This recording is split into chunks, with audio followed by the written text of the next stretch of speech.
This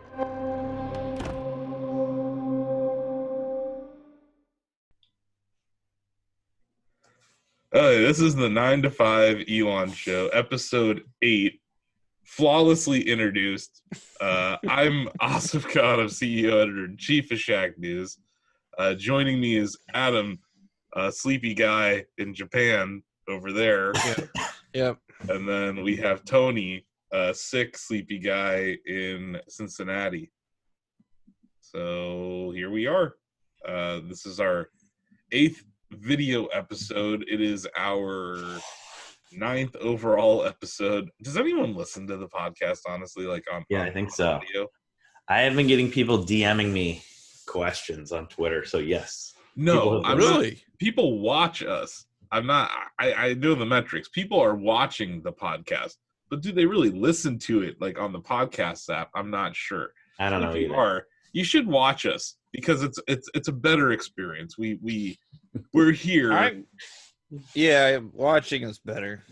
Yeah. So even though we do provide an audio podcast, and it's fine, you're gonna miss out on some things. Like last episode when we were looking at all those dang memes, you're not gonna see the memes in the audio podcast. So it's something where I think people need to consider that when consuming our content. And we also had a winner of our contest, Watcher XP won. We did. It was very exciting. He received the what are they? Matchbox cars. Don't say Matchbox. They're Hot They're Wheels. Hot Wheels. I got it right. Straight from Malaysia. Straight from the. We also included Tesla Fudge stickers and No Planet B stickers. Wow. All kinds of maker art. And Watcher got solar installed on his house this weekend.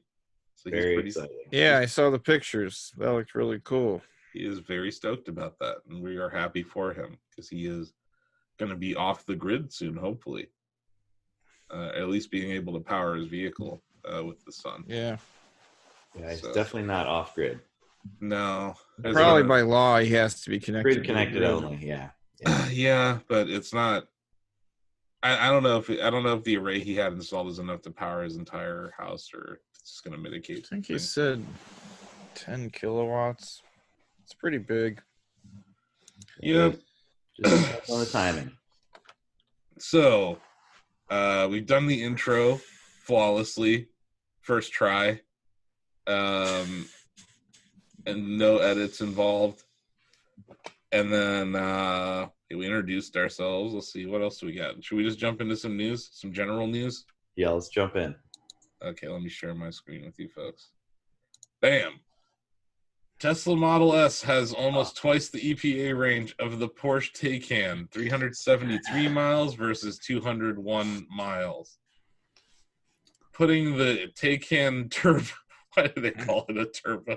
The Taycan Turbo down here, as you can see, right below the e-tron. Below the Leaf. Let's be honest. That's pretty crazy because the Leaf's only 62 kilowatt hour. Let's be honest. Pack. The Leaf's actually very, very efficient. The Leaf's very good. I'm just saying though, like, think about how much less a Leaf costs, and it's got better range than this thing. Well, it'll be funny because the Taycan Turbo S will even have worse range. It'll be like 190 or something. It's going to be hysterical, but you can launch 18 times in a row. That's the big selling point. And then have nothing.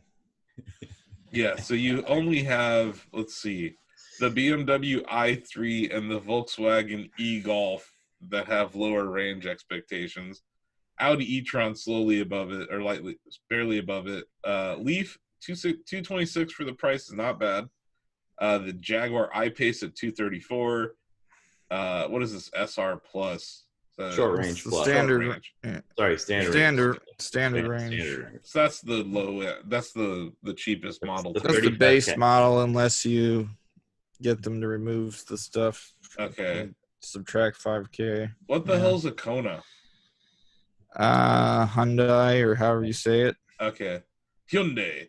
Hyundai. I guess Hyundai. Okay, and then you have the Chevy Bolt at $259.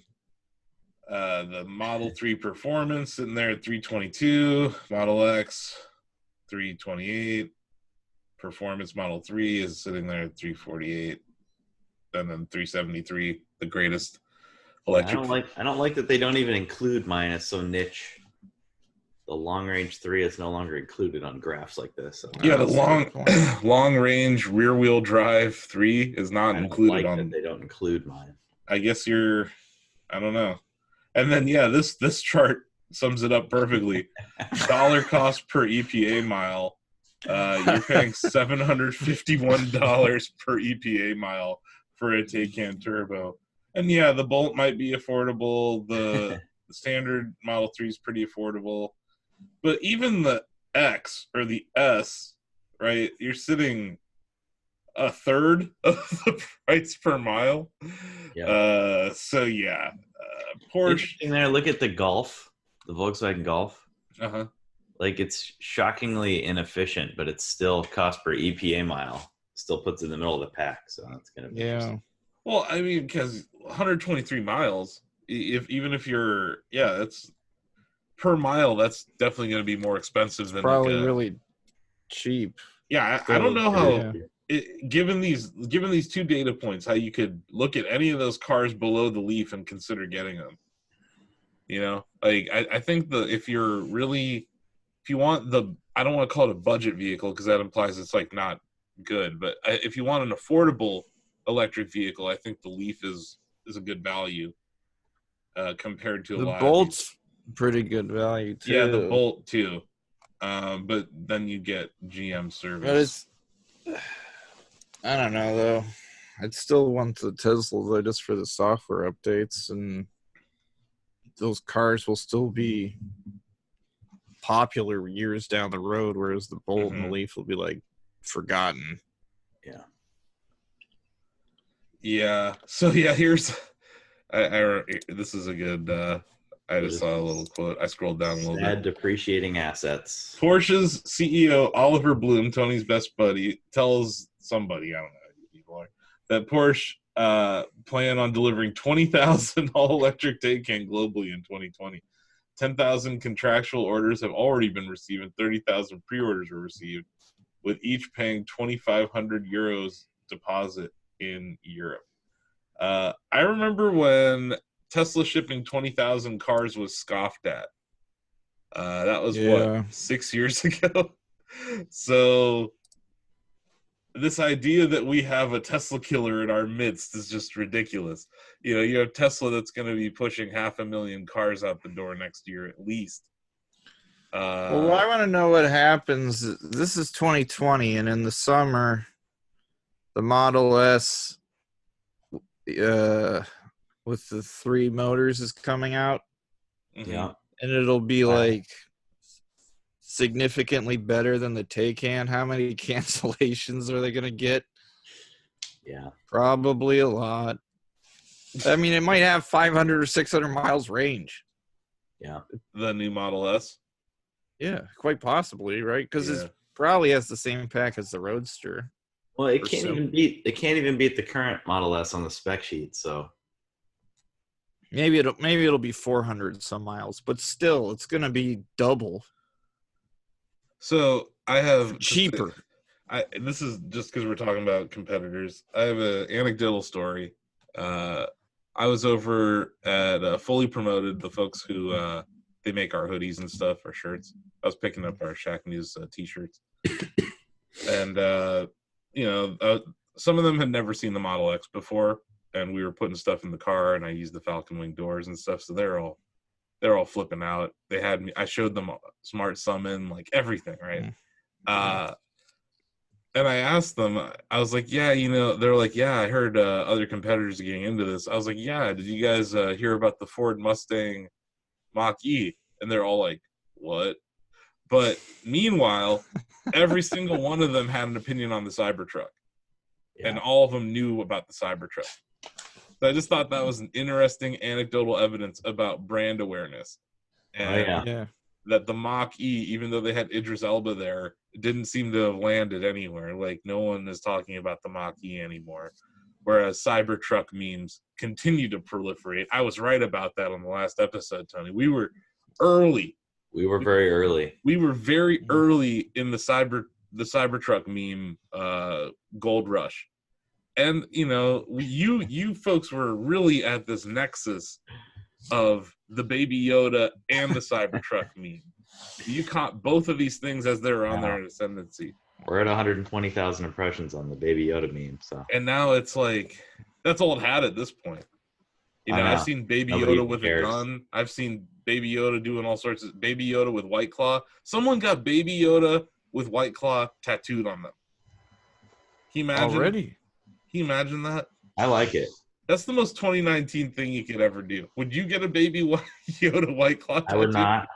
That seems like poor decision making. I would not do that. Oh man, how do I? Can I not look at Forbes without keeping ad blocker on?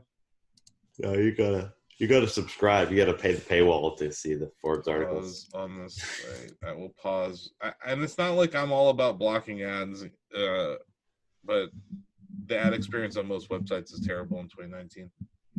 And it is Forbes. But You only got a couple more weeks. Maybe 2020 will be better. Bam. Greta is right. The study shows individual lifestyle change boosts systemic climate action. I mean, that seems... Oh, look. I'm glad I unblocked the ads so that this video autoplay could run and I couldn't even... That picture is terrifying. What is And happening? Yeah, it's like some clown on a... I don't even know. But yeah, Tony, you had linked this to me. It's just about the importance of individuals changing their attitudes. Yeah, basically the studies found that activists, when they actually do the things that they're hyping, obviously get more credibility. So it's I think they were more likely to support governmental changes and stuff too, right? Yeah. But, you're more likely to support policy when the activists you're starting to listen to supports policies that actually make a difference. Yeah. Climate change communicators' carbon footprints affect their audience's policy support. Yeah, but it kind of shows that they're gaining some traction. Mm-hmm. It's not just the Twitter echo chamber that stuff's happening in. I mean, if you look at us, we bought a Tesla, and I was like, this is great, but it isn't really enough because it really is burning coal to operate this thing. So aren't we put semi-natural the effort gas? in to research and find alternative energy. Aren't we basically part coal, part natural gas here in Ohio? We are, but you can pay companies, supplying companies, to change you over. Oh, really? There's a couple different ones. We use Clean Choice out of Washington, D.C., but we're 99% wind and 1% solar. 90% wind? 99. 99% wind? Yep. What? Where's the power plant? Like, where's that being generated? Most of it's Indiana, but it's also a credit system, so they're kind of doing some creative math to get. I don't think that I have that choice up here. You've got wind turbines around the lake. Why not? There's like one. You should look into it. I'm into it. Okay, well. You should. But yeah, this article definitely reminded me of how joining the electric vehicle revolution has really like changed both you and Sarah, and both of you become more active when it comes to climate change awareness, alternative energy proliferation, like all these different things. And then I think another focus for you has been trying to increase the affordability and figuring out like DIY stuff, which I think also goes into the whole sustainability thing. For sure. I mean, the Tesla repair, I mean, they have to operate to a certain extent, just like a regular dealership has to, right? They have to be able to cover their costs and provide fixes to things. But I think the more stuff people can do on their own, the better. So, and also like, there was that, I think for a while, there was that fear that, Tesla's going to go under, and then who will service my vehicle? Yeah. I'm not saying that's the case today. I'm talking like 4 or 5 years ago. Yeah. I just remember when I was trying to sell people on Teslas, that was the biggest concern, was like, oh, what if they go under? Who's going to service my car? There's a problem DeLorean ran into. I actually knew a guy in Houston who used to service DeLoreans. So yeah, it's like these cottage industries end up popping up. And then there's that guy who services Roadster 1.0 now. So yeah. it's cool to see how the community is jumping on board to make sure that Tesla succeeds and to make sure that it has a long future ahead of it. And yeah, and in doing so, I was talking to a friend yesterday about it, and they're like, it's hard not to look at Tesla and Elon and be impressed by what he's doing and the goals that he has. But yeah, I think Tesla symbolizes a lot of the struggle for climate change activists right now. And yes, it's a company and it's for profit, but they're actually doing something that, you know, helps the air. And even if you do shift the exhaust pipe, like Elon would say, from the car to the power plant, that there's a scalability that ends up, you know, decreasing pollution anyway. But yeah, we want to move over to alternative energy entirely. But yeah, while we're still on general news, let's talk about this guy, Scott Galloway from the Pivot podcast, who's stealing Tony's hot takes. Hey, he shouldn't do that. No, he's not stealing my hot takes. I tweeted about Scott Galloway, and then Business Insider wrote this article like the next day, and I was like, hey. Oh, so Business Insider is copying you. Business Insider is always out to get me. So this jaboofer is Jack Dorsey. He's CEO of Twitter. He's fine. Oh my God. Really? He's fine? He's fine. What? He's a social media mogul. Social media mogul. Has no idea what he's doing. I don't know. Well, it's kind of a new thing. Twitter's pretty popular. Is it? I think so. Is it though? But you own Twitter shares, right? Or you still? No, I sold them the day that they banned me. Oh, okay. Yeah, they banned. Yeah, happy anniversary to my Twitter ban. That's a drag. It happened Thanksgiving, the weekend of Thanksgiving. They banned me on a Wednesday before Thanksgiving because, yeah, let's just get into this before we talk about this crap. Yeah, it was Wednesday before Thanksgiving. The Cavs were playing the Lakers. LeBron almost choked at the free throw line and almost lost to the Cavs, right, who were terrible last year. They're terrible this year. And I tweeted at LeBron James. I used hashtag Lakers. I said, you almost choked the game away at the free throw line. Great job on beating the worst team in the league. And I got banned for that tweet because all these butthurt Laker fans mass reported me, and they said I was being violent and threatening to LeBron James because I used the word choke in a tweet. Here's my point. They have no idea what the hell they're doing at Twitter. They don't know how to make money. They don't know how to monetize the platform. They suck at ads. Worst at ads. Like, have you noticed that right around their crappy earnings reports, they just flood your feed with ads to distract like shareholders, like for 85 out of 90 days, they don't worry about ads. And then the 5 days around the earning report, Twitter's just flooded with ads on your feed. And it's like stupid. You know, and then the cons, here's another one. Promoted tweets with pre-roll videos. So it's like 2 ads in one. It's like you have to watch a pre-roll before you watch the ad. Who's doing, like, what moron at Twitter thinks this is a good idea? Like, you're already paying to promote the tweet. Why should there be a pre-roll ad for a promoted tweet? Doesn't make any sense. I don't know. You know, let's defend this guy. This guy's smart. He's a social media mogul. He said, oops, and this platform exploded. This is not some guy that knew what the hell he was doing. It's not. And he claims to be, well, I'm moving to Africa. Whatever. Go to Africa, Jack. Please. Wow. How about you ban some white supremacists on your platform? Just once. Once. And then maybe I'll be like, or oh, Trump. way to go, Jack Dorsey. You're so inspiring. No. He sits there and lets people be racist as hell on his platform. Doesn't do anything about it.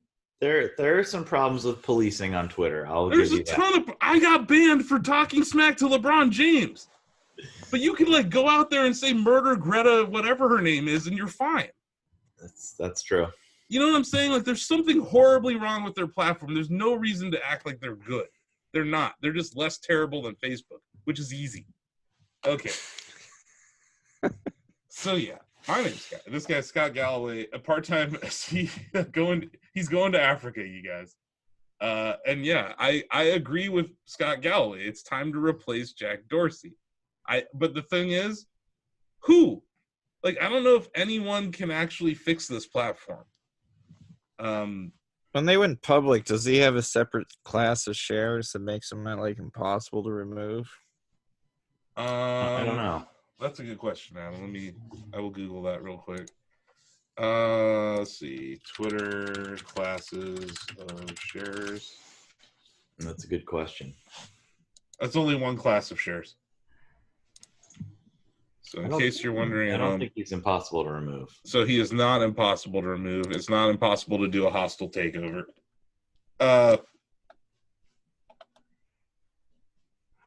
They're showing a price to earnings ratio comparison, but that's not the problem. Like, the problem is revenue. They're not growing it fast enough based on what they have 330 million users or monthly active users, right? And they have a more stringent definition of monthly active user than Facebook does. But yeah, here you go. The stock is doing terribly because they're not growing revenue. And he did, okay, we can talk about the merits of this. He did something that I think is kind of crazy going into an election year, stating that Twitter will not do political ads. It's awesome. That's fine. But it's like, are you still going to let a politician do promoted tweets? I feel like there's like a gray area here that he's not talking about. Because I don't think a politician can't do. They so can't. You can no longer do a promoted tweet. Okay. No, you can't.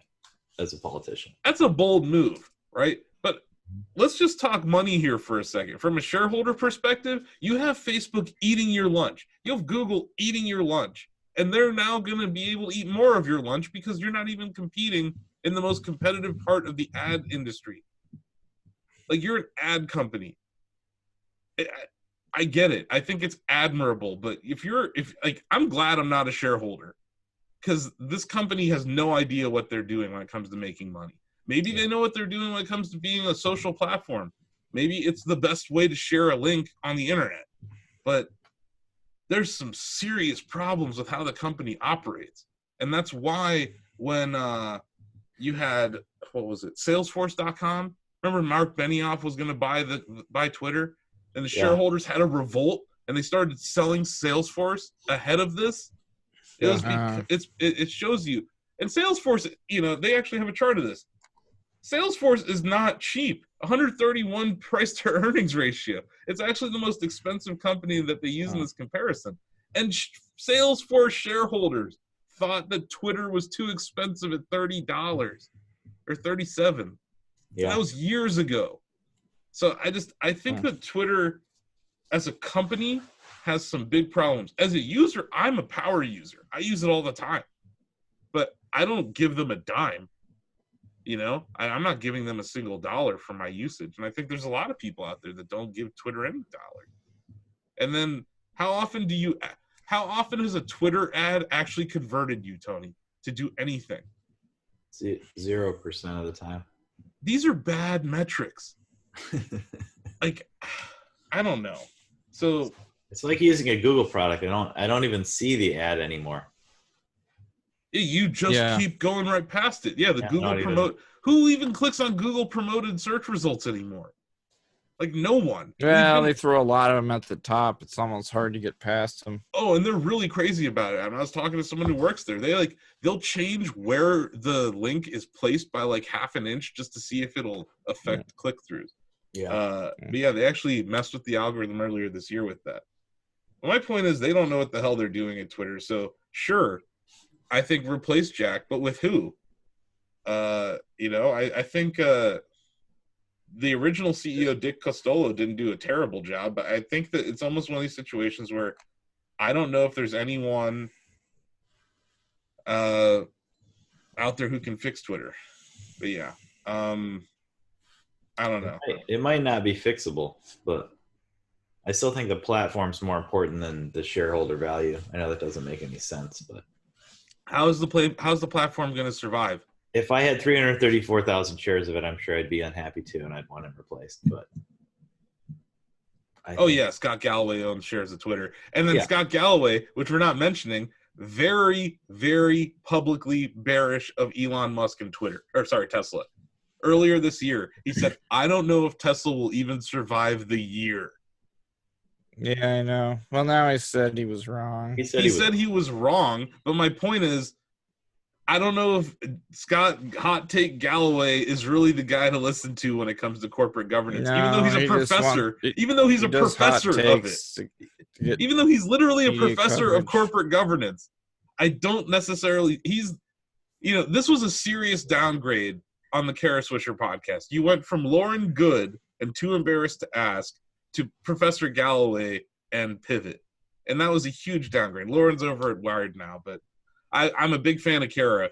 She's the best part of that podcast. And she doesn't do hot takes like that. If you read her New York Times opinion pieces... it wasn't just a hot take. You wrote a letter to the... I get it, but it's stupid. Board of directors. But what's funny is, I normally don't agree with them. I actually agree with them here. I'm not a Twitter shareholder, so I have no skin in the game. But I just look at the competitors. Facebook is killing them, and YouTube and Google are destroying Twitter. So Twitter, it's at risk of failing. I don't think many people will say that, but Twitter is at risk of failing. I like Twitter. It's a younger website than Shacknews. They haven't verified us. But I'm just saying, when Twitter is emailing me, asking me for calls, they're in trouble.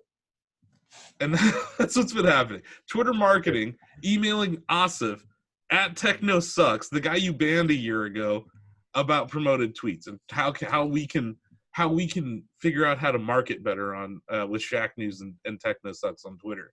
I'm just telling you, they're not. Do you think how often has Facebook ever reached out to anyone to do an ad? Probably a lot if they're Russian. That's fair. I don't know, but yeah, I'm not against getting rid of Jack, is I guess my that'll be my bow. And Tony loves Jack. I don't love Jack. Tony loves Jack, and he thinks that his stance allowing white supremacists to post is A-okay. That's not what I said. I said there's policing problems. There's issues with the policing on the platform. Okay, well that's it. We're done with that. All right, go to hell, Jack. 9 to 5 Twitter. He's going to Africa. I hope he never comes back. No, I don't know. Whatever. That sticky icky is going to space. Futurism.com writes, SpaceX is delivering cannabis to the space station. Okay, this is kind of cool. Has anyone ever used marijuana in space? Would this be a first? No idea. Are they actually going to use it, or they're just trying to grow it? Yeah, they're growing it. University of Colorado Boulder's involved. They're checking the impact of it. They're checking the impact of space on. Yeah, they just want to see how it affects the plant. This is an opportunity. Hopefully, they smoke it once it gets back. Yeah, this is an opportunity to see whether those mutations hold up once brought back to Earth, and if there are commercial applications. So I think someone will smoke the space weed when it comes back to Earth. So outrageous. But it's going to the incubator for 30 days. That is the clickbaitiest article we've ever talked about. What are you talking about? We've talked about Business Insider on here. SpaceX is sending weed to space. Hey, that's so ridiculous. Our viewers want to know. And that's totally an Elon thing. Okay, let's move from general news to regular good old-fashioned Tesla news. Sound good? Yeah, that sounds good. the Gigafactory 3, what was it? There's like, this is in China. They've had, in 2019, they've received about 700,000 resumes. Yeah, who wouldn't want to work there? Come on, that's great. Yeah. So it sounds like people want to work at Tesla in China. Yeah, that's quite exciting. I'm not surprised. No, I mean, it's talk about a country that desperately needs electric vehicles to fix their air problem, or at least help, and a country that's actually more progressive on alternative energy than the United States. You know, all their solar and all their Yeah, we're getting all the panels quite from. depressing. But yeah, it's you know, it's depressing in one sense, but it's kind of inspiring to hear that Chinese people are that Tesla is resonating in China. No, that's great. It could have easily been, we don't want that American thing, we'll make our own. I mean, Yeah, undoubtedly they've already done that, and I'm sure they'll be stealing designs. But Speaking of stupid Americans, oh man, you gonna make us watch this? I'm not gonna play the audio, but we're just gonna use it as B-roll while we talk. Oh, so this jaboofer, who, Adam, you'll remember when we turned bullish on Tesla at like whatever 20 a share, 26 a share.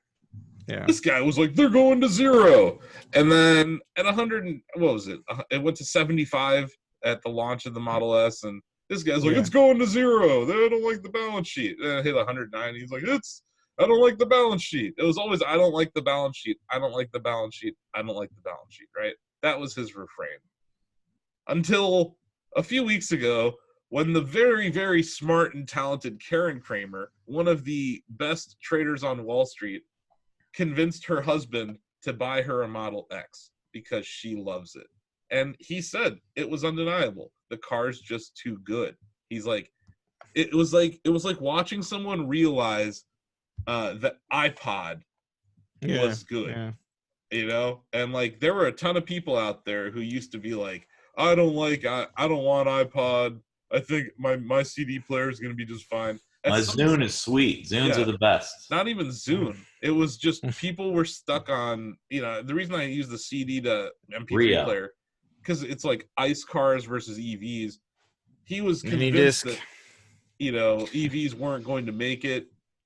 Yeah. So it's we don't give a damn. He drives the car and then he's suddenly ultra bullish. It's no, like he had driven the car before. Man. He had driven the car before. I just think not the X. He had not driven the X before. The X is one of the most ridiculous cars ever made, right? The windshield's absurd. The Falcon Wing doors are absurd. The doors that open for themselves are awesome. Autopilot is at a place now where it's super impressive in demos. I do think that Tesla's it's a safer bet in 2019 than it was in 2013, but there's still a lot of upside, and I don't think that this is some sort of like ring the bell, the top is here kind of moment. I do think this was a huge blow to Tesla Q, as he was like the Ronald McDonald of Tesla Q. So it's now like I don't know who their savior is now. Maybe it's David Einhorn. Mark Spiegel.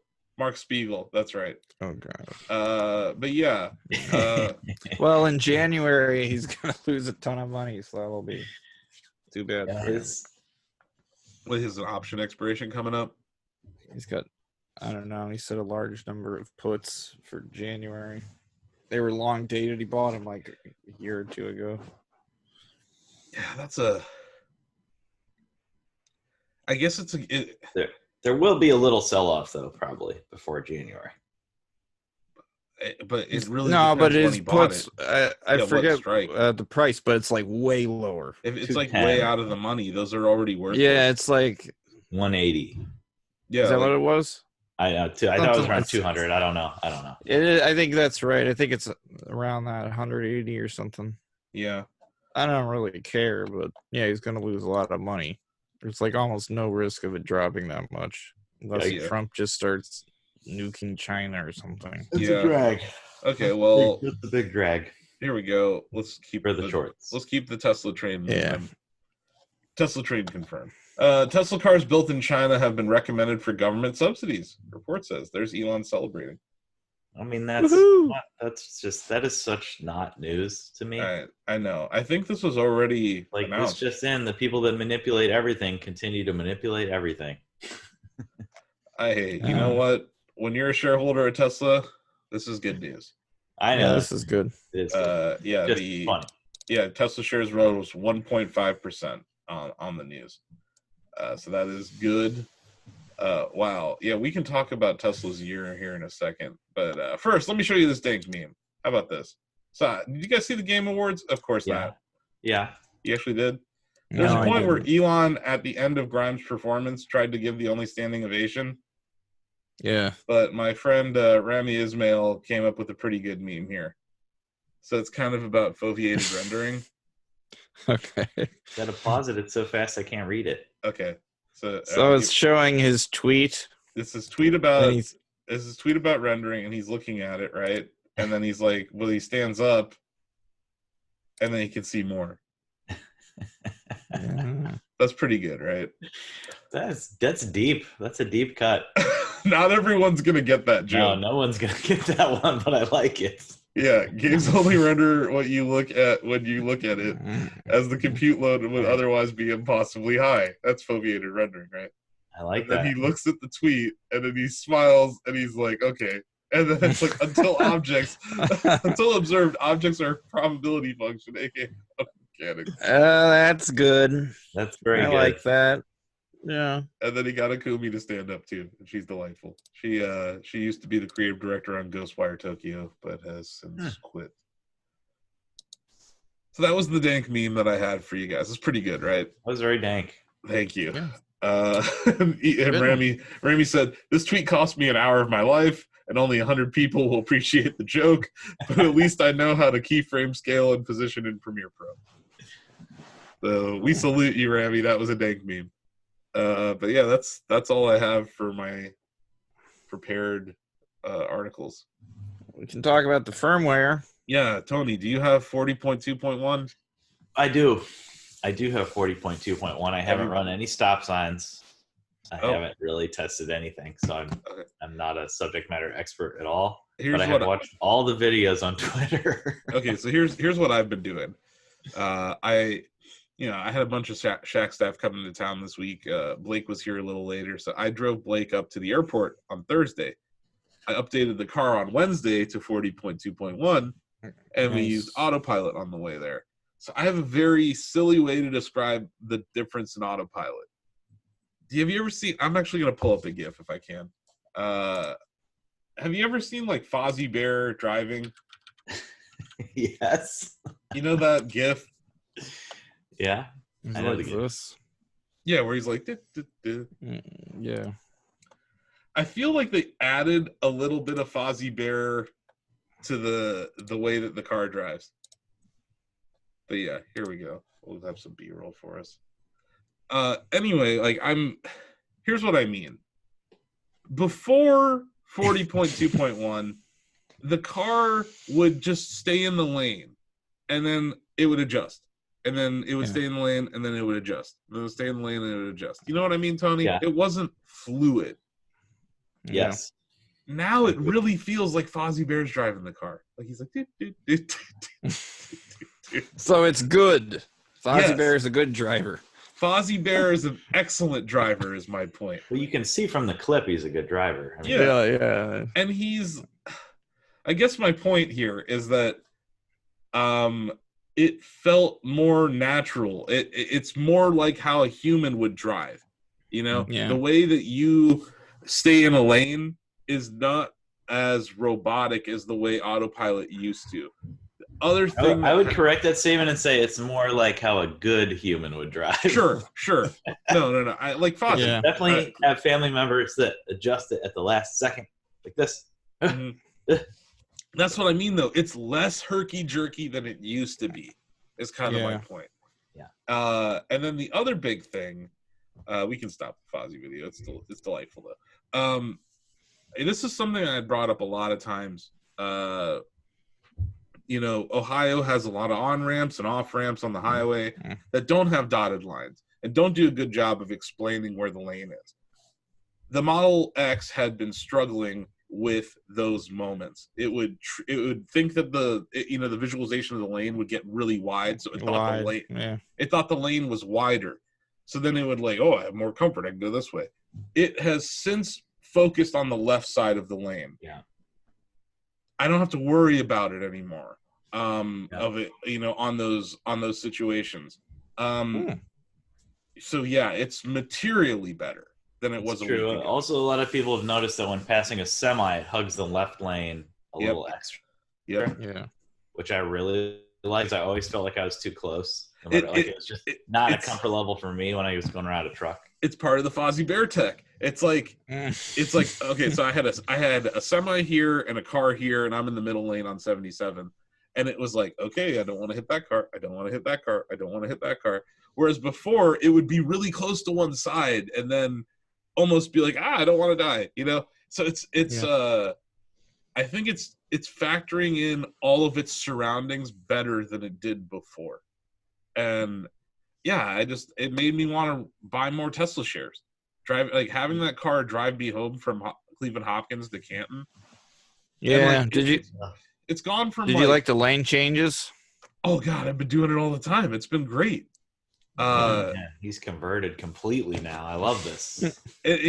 Tony, I'm still afraid. You're like the longest term owner that I know, and you're like the latest to use it. Now you're saying you love it. I waited until we had more thank you windows for notifying me about something he didn't. Yeah, I know. I didn't trust it, and I honestly, it's gotten so much better since I started messing around with it. I do feel nervous though, because I'm like, you're going 65 miles an hour and you're trusting a robot to drive you. Yeah. Yeah. It's still to me almost more nerve-wracking than driving it myself. Yeah. There's like an element of anxiety that comes on me every time I use autopilot. But I'm starting to harness it. I'm starting to be like, you know what? No, this car can be trusted, and I'm starting to trust it more. But it's great. And like, it was like rush hour. I know rush hour in Northeast Ohio is like a joke, but something like adaptive cruise control and autopilot is awesome. It is awesome in that because it just makes so much more of your drive less stressful. Mm-hmm. Yeah. And then it's. Were you in Mad Max mode or regular? Regular. What the hell's Mad Max mode? You didn't even know about Mad Max mode. What the hell is Mad Max mode? It's a little more aggressive on the passing. It'll pass more cars based on their speed. No, I was just doing regular. And I'm super boring. Like, I drive the speed limit in autopilot. So people get mad and pass me because everyone speeds here. Everyone speeds everywhere. But yeah, I try not to break the law when I'm using autopilot. But yeah, it's great. I'm raving about 40.2.1. It's awesome. Like, the two biggest things to me are the Fozzie Bear handling and then the way it handles on ramps and off ramps. It's just materially better. And those are like two huge upgrades. Did it rain or snow since you got the update? Yeah. How are the windshield wipers? Great. Well, I had just gotten new ones when I was in. No, I mean like because you put in a new neural net for the wipers. I don't know. It's the same. It's Ohio. It's raining all the time here. It's snowing a lot. Yeah, cross country trips. I only had an issue with the timing once with the windshield wipers, so I know a lot of people. What's cool now is it's training every time someone adjusts it. It'll send that data to the. So it's kind of applying the same philosophy that autopilot is. Yeah, exactly. Yeah, they said it's based on what moisture's seen on the windshield and what the driving conditions speed. Yeah, they said it's like trained on over 1 million images now, and anytime anyone adjusts it, like it wasn't perfect, they'll send that some photos or whatever video plus the new setting to Tesla to be added to the data set. Interesting. So I imagine it should get quite good over time. Mm-hmm. But so far I'm really digging the Fozzie Bear update. That's what I'm calling it. It's That's A+. cool. I And like yeah, that name. And it's like, it's just crazy how your car gets better over time. Oh yeah, That's it's awesome.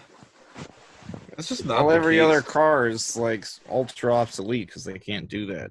It's bizarre. Oh, there's a bit of news that we did not talk about that's important. Mm-hmm. The premium data package. Oh yeah. So I wasn't aware. No one ever told me, as a long range 3 owner, that the data plan was a limited option on my car. Yeah. And I looked back through the PDF, Mm-hmm. the sales slips and all that. Like, it's not listed anywhere. So when did they decide that? Because I never saw any. Back when my dad ordered his car, they were saying you have to order by, I think, the end of July to be grandfathered into making it free. So I'm going to be just like the long range 3 in general, single motor. I'm going to be right on the cusp of getting it forever or not. You probably wouldn't, because that's when my dad ordered. It was back in July of 2018, I think, or June. Yeah, so that's a drag. So I'm wondering, I think it's just a traffic feature and maybe streaming music I'm going to lose. That's still a drag. This is the first time features have been taken from me, so I don't like it. It had been free for years, and they had been claiming for years that they would charge for it. Well, actually, my cousin, when he was first working at Tesla, one of the first things he was assigned to do was figure out how much they should charge for the internet in the car. And I said, make it like Kindle, make it free. And I don't know if that had any impact on it, but they kept it free forever, like up until now. Yeah. But I bring it. Remember, guys, I said when they had Netflix on there, they might try to charge for it, and you guys are like, no, they'll never do that. I wasn't. I don't know. You were right. They're not going to charge me. No, you're. It's just those Model 3s. Well, your S. I don't know about your X, because your X was purchased. Oh, it was later. After. Yeah, damn. So you might have to pay $120 a year on your X, but not your S. That's fine. Reverse Tesla dividend. Pay for it. I will pay my reverse Tesla dividend. I'll never pay it. Why not? I don't know. I don't like how it happened. Do you want to tether your phone to your car then? Will that work? Do that. It gets up there. You could do that, I think, for some of this. They actually released some kind of chart. Some of the features will work while tethering. I mean, the only thing that I would care about, Tony, is traffic data. Is maps are still going to work? So traffic is the only piece that it says like there's a fancy advanced traffic or something. Advanced traffic will no longer be part of the. That was the only feature when I read through the list of all the details. It was like, oh, am I really going to lose if there's heavy traffic on a route? Is it really not going to reroute me? Yeah, no. Here's the Q&A. I found it. Will cars with standard connectivity still receive over-the-air software updates? Yes, all cars will receive updates. Will standard connectivity affect in-car maps and routing? No. What music and media are playable with standard connectivity? Nothing. This will not affect autopilot. Yeah, see, I don't think it's going to affect me other than losing Slacker audio. You might lose karaoke. Satellite view? Or no. Okay, so yeah, you can tether to access those features you're losing, Tony, but probably not the traffic data. If you scroll up, I think it was saying what cars the premium package payment applies to. Good. Yeah, ordered on or after July. Yeah. July 1st. Yeah, I'm July 2019 though. Yeah, so that's why I convinced my dad to order the car, because I knew this would happen at some point. It was like, you got to order it before then. Yeah, so I'll be tethering, so that's a drag, but whatever. Damn it, Tony, just pay the $120. Never. It's less than a third of a share of Tesla. I won't do it. Someday you will come along to the reverse Tesla shareholder. I had forgotten actually that you guys got me into Tesla at $26 a share. That was pretty awesome. Yeah, we're pretty great. low key one of the best investments ever. Why didn't you guys have me buy like 1 million shares? Because you didn't have $26 million. Good point. And we had you diversified, man. We I had know. We had you in great companies. Well, good job. Great prices. Good job. Great brands. Great prices. Great brands. Great prices. Companies with moats. Secular growth. We caught. You guys are wearing the hoodies right now. Yeah. All I need is my Nintendo. Here you go. Boom. There's Tony's hoodie, there's my hoodie, and there's the Nintendo Switch Pro controller.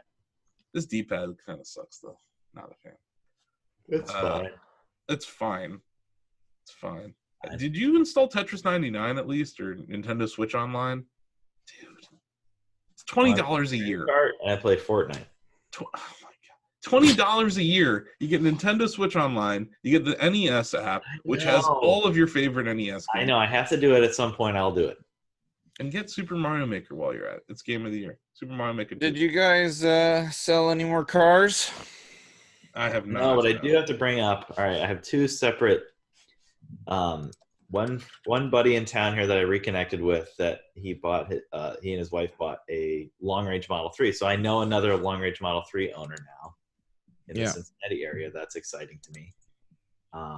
He has a YouTube channel called Smart Van Life, where he is experimenting with social media and posting updates on the camper van that he bought.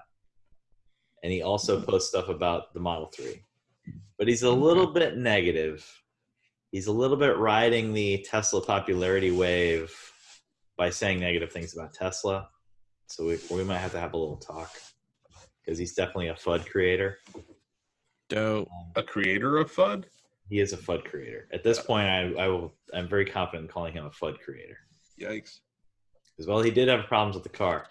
I also gave him the tools to fix said problems, and he continues to post negative videos about Tesla. Dope. Which I don't like. No, sir. Yeah. Thing that's posted here. Our other buddy, our first referral, my buddy Keith, he had major range problems on his first long trip with the with the standard range plus Model 3 that he has. Yeah. But there were also 30 to 40 mile per hour headwinds, and the temperatures were freezing when he drove to Iowa and back. So he had to make like 2 extra stops on the way. Yeah. It was like, what is the deal with the range? It said I should get 260.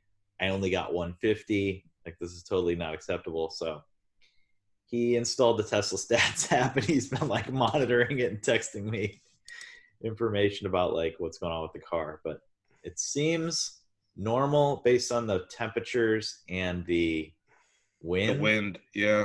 Trip, like the wind would be big, like having a or sail if he was speeding. Uphill, speed at which you're going, and then also wind. It was like it seemed way more severe than it should have been. But when you're in a standard range plus and it's 260s, the high end, like it's a drag. But you guys want to only make it 150 miles on one of the legs of the trip, charging to 80%. I was like, ugh, I don't know what to tell you. That sounds terrible. He charged it to 80%? Yeah. You said? So he didn't actually lose that much percent. I've heard of people losing more than that. Here you go.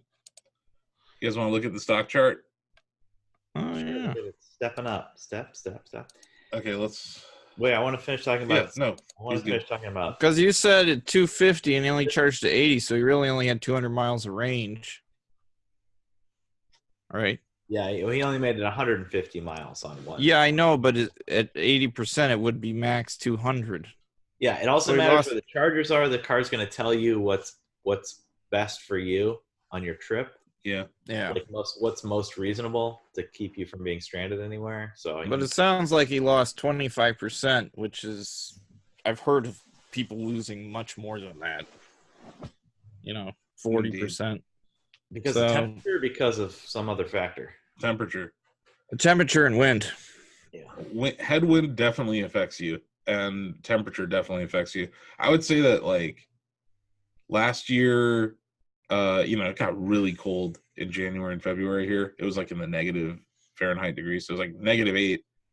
I was definitely losing range materially. sub-zero, but that's to be expected. Yeah.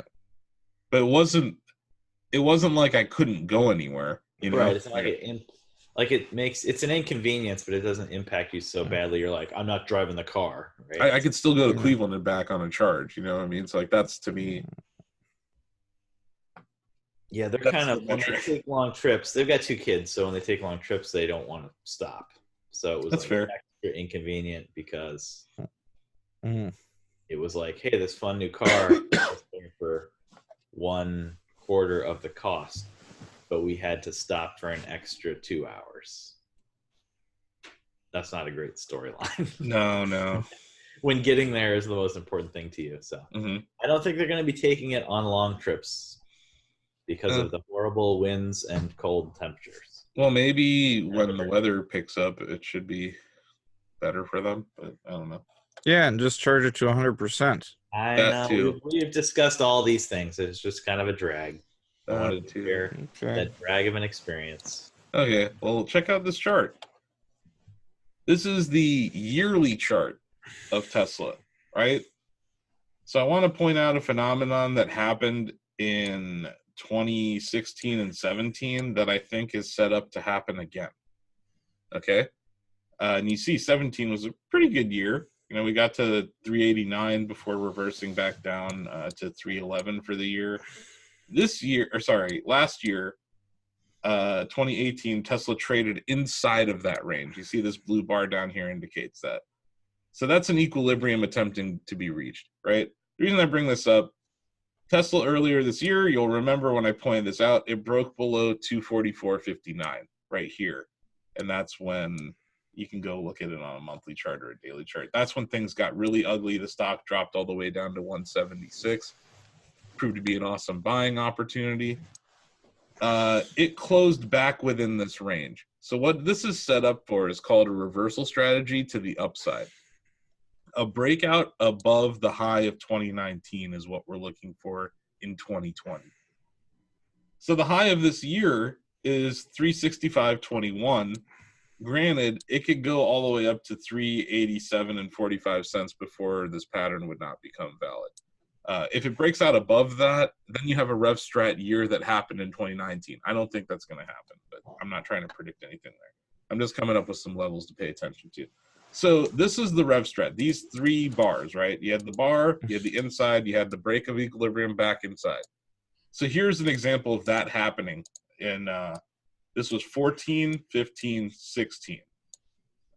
15 traded inside of 14. You had a rev strat back into it, and then a breakout above this high of the year. So the levels to watch right now, what I would say is that unless it breaks above this high, which is 387.46, which I doubt will happen before the end of the year, watch the high of 2019 as your level for a buy signal. The reason I'm pointing this out at the end of the year is this is a yearly chart. So if this pattern does play out, it would be a buy signal for the entire year of 2020. Yeah. So what I'm saying is that you could have another massive run. Like this stock went from 269 to 389 in a year, in less than a year.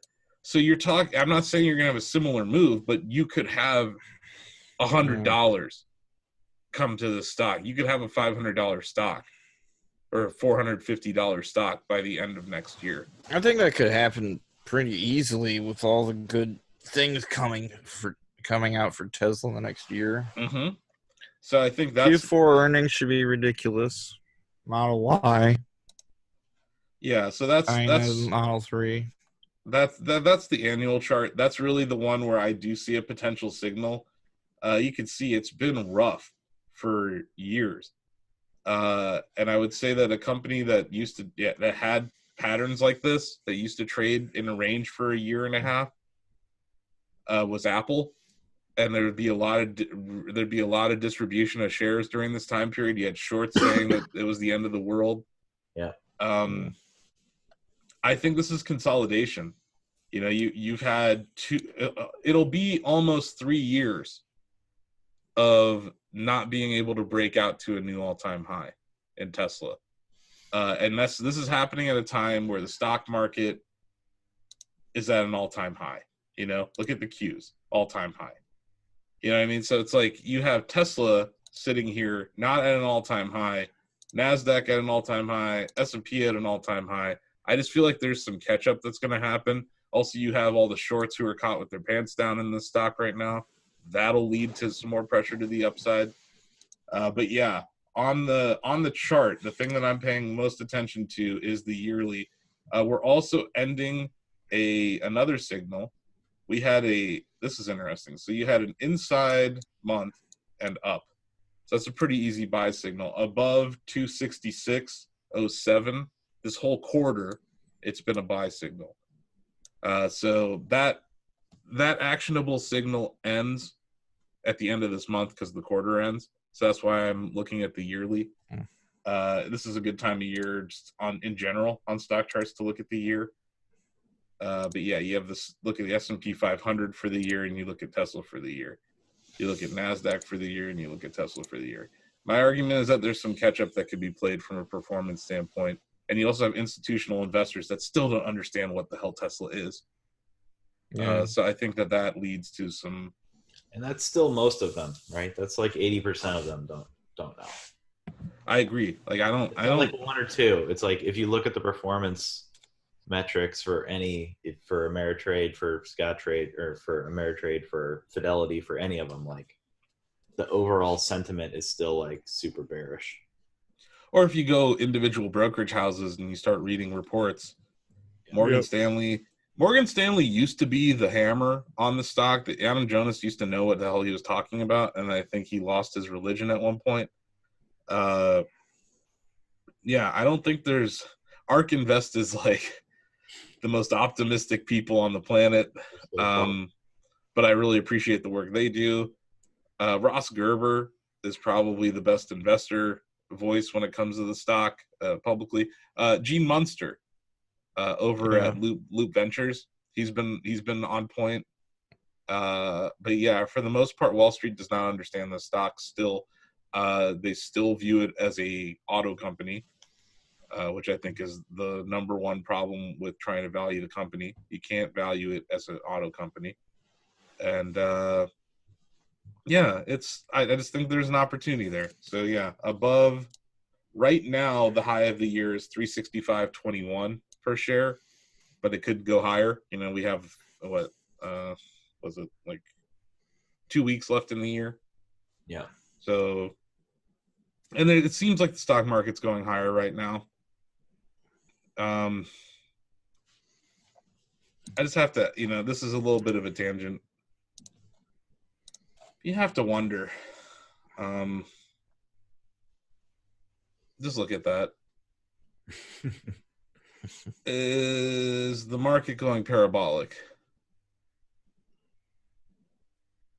Yeah. And does that last forever? Well, we're probably all going to be dead by like 2070 or whatever, right?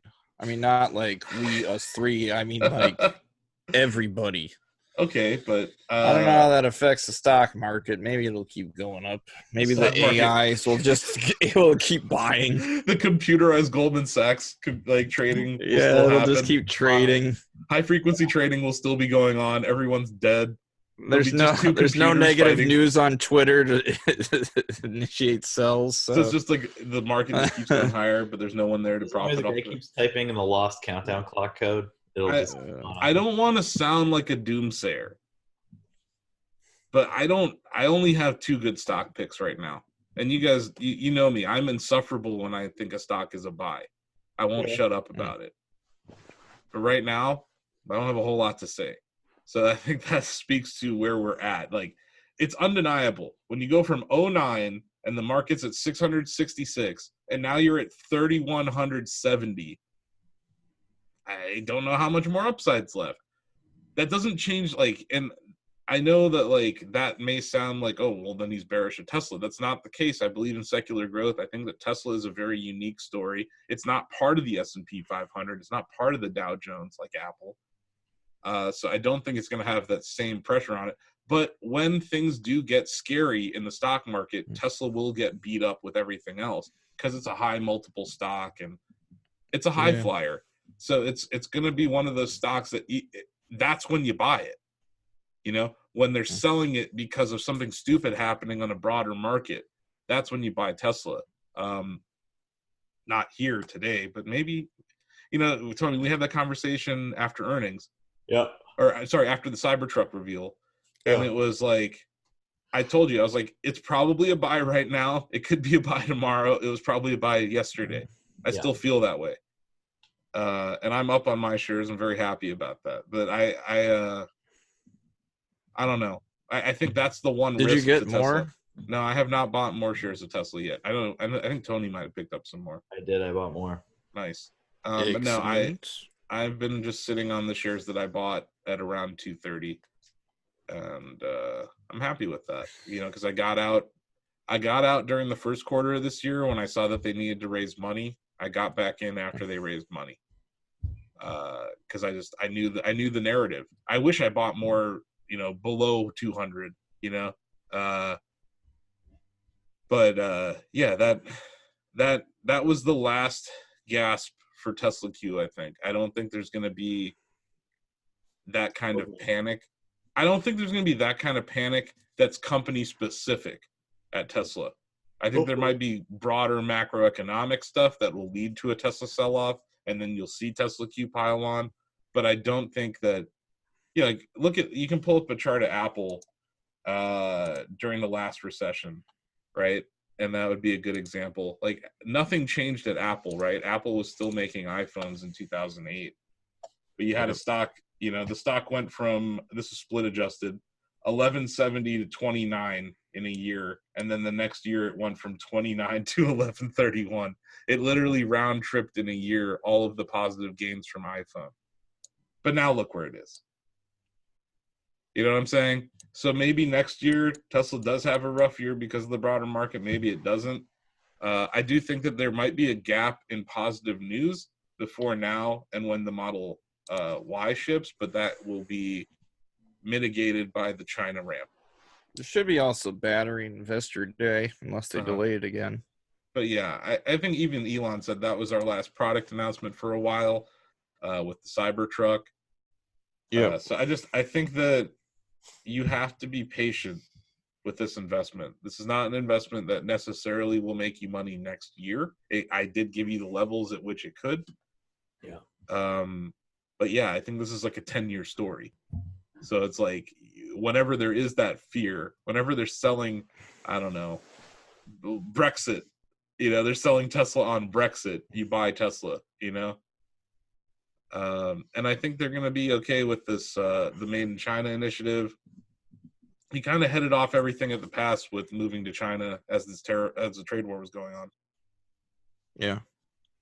But yeah, that's all for me. I just wanted to give a little technical analysis.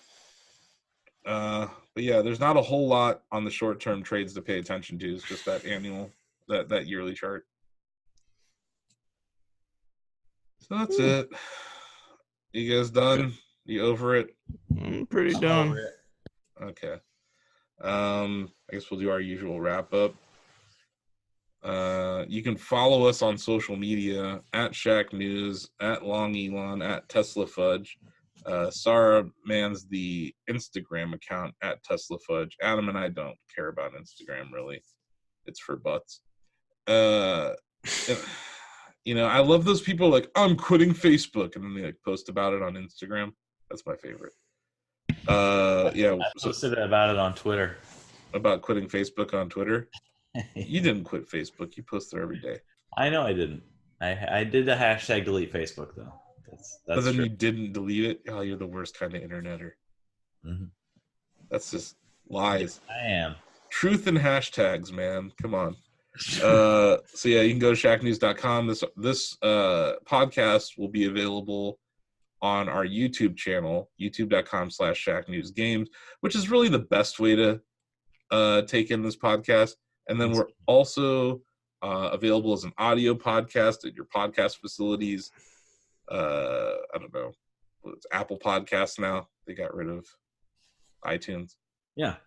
That was stupid. Yeah, way to thumb your nose at the one product that saved your company, you guys. I know iTunes didn't, but iPod. And yeah, what else do we have? Yeah, the podcast is going to go up at 5 on Monday. And we recorded this on Sunday in the morning for some god-awful reason because I'm not sleep deprived enough. And anything else? Do we have anything else? Oh, yeah, if you made it this far, this isn't a contest, but if you made it this far into the podcast, I just like to throw Easter eggs here. Tweet. What's a good word to tweet at me? You guys have a word for the week? Baby Yoda. Farfenugan. Oh, man. That's a Volkswagen term, though. Yeah, I don't like either of those. Huh. Tweet Taycan. Tweet green tea at me. Yeah, green tea. Just green space tea. Tweet at TechnoSucks the words green tea. And I will retweet it and I will reply with a GIF. And that's it. There's no giveaway this week. Right? That was almost like a giveaway. It's almost like it's a gift giveaway. It's a gift of social media reach because I have more followers than you. That makes me more valuable. Right, Jack? I don't know who you're talking to. Jack Dorsey, CEO of Twitter. He watches. Long-time fan. And Elon watches because he's like, I wonder what I'm up to today. Only 9 to 5, though. Yeah. 5 p.m. rolls around. It's like Fred Flintstone. He just leaves the Tesla factory. Slides down the dinosaur back. To the video game awards. Yeah, he was at the Game Awards being a good boyfriend. Like, come on. Can we at least like, I know Rami made fun of him and everything with that tweet, but can we at least give him credit for being a supportive boyfriend? Yeah. Like, look at this. We're gonna end on this meme. Just look at this. Like, he's the only one. Like, she just rocked, and he's like, should I stand? Like, I think we should stand, right? It was too avant-garde for the crowd. The performance. Yeah, but no, Grimes is great. She's been doing very well for herself, and yeah, Elon, he's like, yeah, we're gonna stand up. He's so full of cringy moments lately. I love it. He's just the most memeable CEO of the year. Living up to the title. I think we'll give him that award, most memeable CEO, because yeah, he's really been full of memes. But yeah, shout out to everyone who's been listening to this podcast this year. I think this is our last episode of the year, right? Yeah, I think so. Yeah, that's fair. Holidays. Happy holidays. 8 episodes and 1 audio episode that was okay. It was our first, so it's special. What about our live stream? We did a live stream. Oh, and then that live stream. Yeah, that was awesome. Yeah, she could have been a part of that. Well, maybe if Japan would let you watch Tesla streams at work and react to them, can you be like, hey, I'm going to cancel class today because there's a Tesla presentation? Yeah, don't you have fast internet? Can't you make that happen? Or what if you turned it into class? Oh, nobody knows what Tesla is over here. Tony's laptop died, so that's the end of the episode. That means it's the end. Yeah. Tony's laptop battery can only last as long as 1 episode of this podcast. Clearly, he doesn't have Tesla fuel or Tesla lithium ion in that laptop. I think it's like a 2014 MacBook Pro. But that's all. Thanks for tuning in, everybody. Have a good rest of your year, and head over to Shacknews to check out the Shacknews Awards. There's going to be a lot of games being honored, like Super Mario Maker 2 and Super Mario Maker 2.